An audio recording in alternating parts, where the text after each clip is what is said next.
नमस्कार, आपण पाहत आहे भांडा फोड न्यूज. एका दमात भ्रष्टाचारी कोमात. सोशल मीडिया, कर्जबाजारी, गुन्हेगारी, सट्टेबाजी, चोरी, मटका, जुगार, दारू, सावकारशाही, न्यायाच्या प्रतीक्षेत प्रशासन. भांडाफोड न्यूज. एका दमात भ्रष्टाचारी कोमात.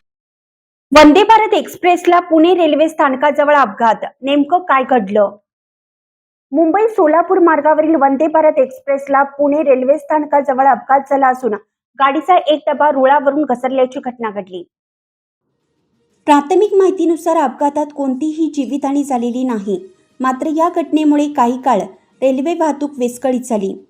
रेल्वे प्रशासनाने तात्काळ घटनास्थळी पथक पाठवून दुरुस्तीचं काम सुरू केलं आहे. अपघाताचे नेमके कारण अद्याप स्पष्ट झालं नसून तांत्रिक बिघाड किंवा ट्रकशी संबंधित समस्या असण्याची शक्यता वर्तवली जात आहे. याबाबत सविस्तर चौकशी सुरू करण्यात आली आहे. RPF कडून प्रवाशांना मदत केली जात आहे. पुणे रेल्वे स्थानकापासून जवळपास 500 ते 1000 मीटर अंतरावर वंदे भारतचे चाक रुळावरून घसरलं. त्यामुळे प्रवाशांना वंदे भारत ट्रेनमधून उतरून पुणे रेल्वे स्थानकावर उपलब्ध केलेल्या विशेष रेल्वे गाडीत सामानाच्या बॅगा घेऊन चालत जावं लागतं. मुंबईहून सोलापूरला जाणारी वंदे भारत ट्रेन पुणे स्टेशनच्या 3 नंबर प्लॅटफॉर्मवर पोहोचत असताना C15 नंबर काचेची समोरील ट्रॉली घसरली. जेवढेही प्रवासी आहेत ते सर्व सुरक्षित आहे.